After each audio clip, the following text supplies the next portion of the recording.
تازه خو ډیر بد خبر. کابل هوایي ډګر کې د ګڼې ګوڼې له امله 3 کسان وژل شوي دي.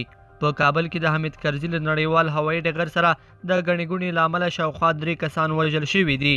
سکای نیوز په یو راپور کې ویلي چې دغه کسان د ډېرې ګڼې ګوڼې له امله تر پښو لاندې شوي دي او ګڼ شمېر نور ټپیان هم دي.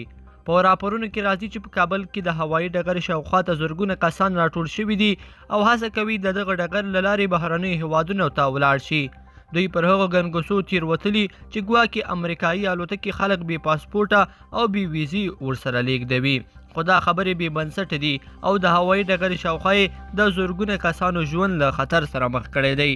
بلخوا د ملکي هوایي چلند ادارې ویلي چې د کابل له هوایي ډګره هر ډول ملکي او تجارتي پروازونه ځنډېدلي او له همدې امله له خلکو غوښتنه کوي چې دغې سیمې ته دې نه ورځي.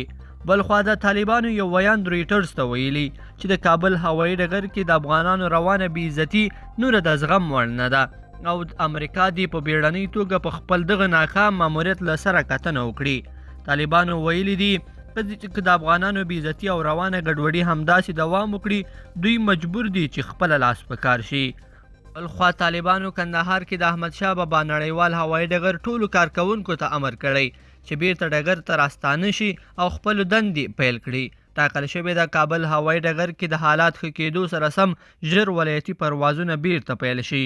لیدونکو په دې هیله چې دا مطلب به مو تر پایه لیدلی وي. که مو دا ویډیو خوښه شوې ویډیو لایک کړئ او چینل سبسکرایب کړئ. تر بیا ښه وخت.